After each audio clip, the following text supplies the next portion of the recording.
Definitely. Yeah. And I think in our life, we take so many things for granted. And you talked about like that switch that you felt with like realizing like, oh shit, I am going to die one day. Mm-hmm. And there's so many things I think that we take for granted and don't think about enough that can really change the track of our day and our mindset. And it includes things like gratitude, thinking about death, like they're all in sort of the same realm. And I think realizing that your time here is limited, but at the same time, you have so much time, like kind of that two-sided thing. Like, you know, you're 20, say you're 20, 25 years old, Mm-hmm. you have like 4 more lifetimes to live. Like the amount of time you've spent on this earth, you likely have 3 to 4 more full lifetimes. It's crazy to think about it. Like, exactly. But at the same time, like, Yes. Some people have, or you look at some people and they're like 80 years old. And, you know, personally, I'm 20. So I look at that and I'm like, damn, there's 4 more lifetimes to live where I'm at. So, and hopefully, knock on wood, that it goes that way. But yeah, understanding that perspective allows you to take risk, and the regret of not taking the risk is way worse, in my opinion, is Definitely. just not doing it, because nobody knows like what happens when you die. But for me, like personally, I think like you get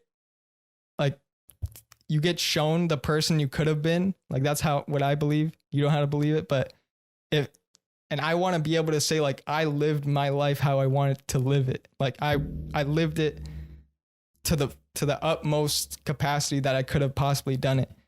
And if I don't feel that way when I'm 100, whatever age it may be, then I won't be, you know, it won't make me happy. And so I try to live that mindset every day, you know, doing that. Definitely.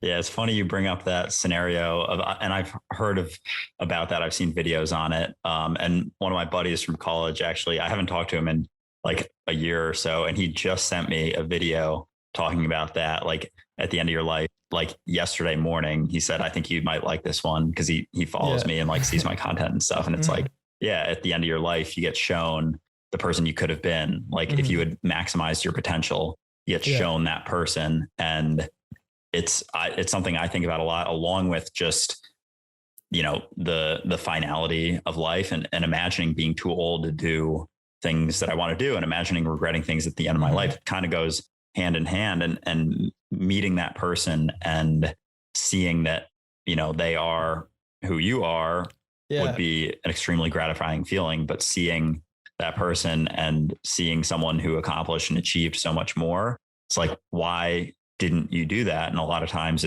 it's, you know, because people are afraid of getting judged, afraid of what people are going to think. But if you prioritize, you know, not feeling regret and prioritize meeting the same person that you are in that situation, like as long as you're prioritizing that, you know, everything else is just white noise. Yeah. It takes a lot of focus, but just being on the path itself, that's the joy of it, is the journey. It shouldn't be to be cut, like to just get to that goal of whatever it is. But I think for me personally, when I set high goals, it's not about achieving it. It's about actually like doing it, and to get to that place that makes me better. That's what I love about it. Like starting this podcast, for example, I didn't know like anything about good communication. I didn't know anything about microphones, like what I'm doing right now, Adobe Audition, no program, no software. Now one, like Photoshop, didn't know anything, right?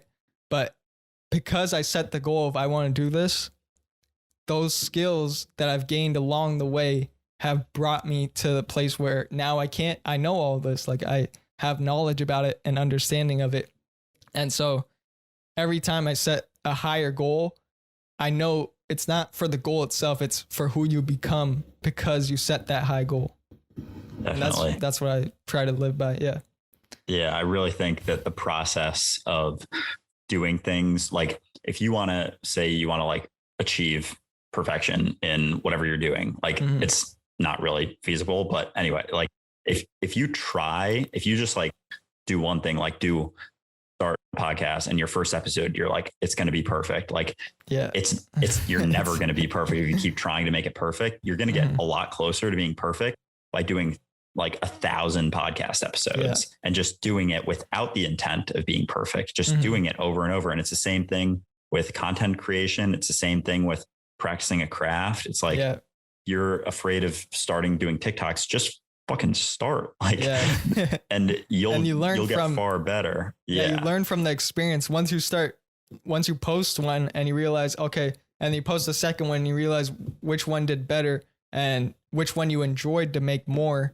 And you start doing that one, and then you continue to grow. And even with anything, like if you're in a job, like try to look for more positive aspects of it and improve on, or set goals that will make you improve.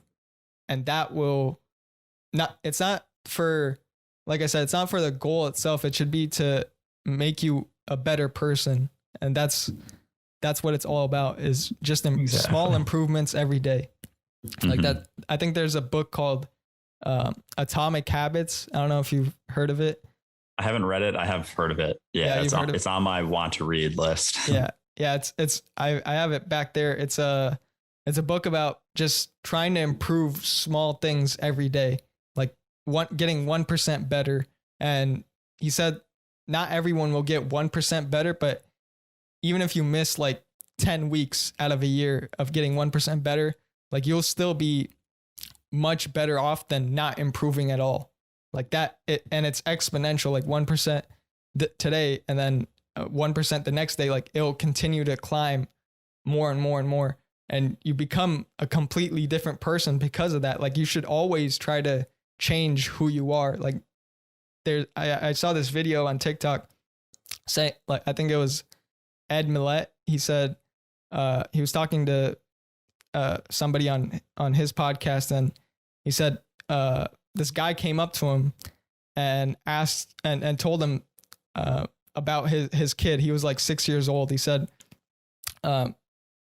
spend time with this 6-year-old, because once the 7-year-old comes, he's going to be a completely different person. So he's basically saying the kid changes so much at 7 or in 1 year.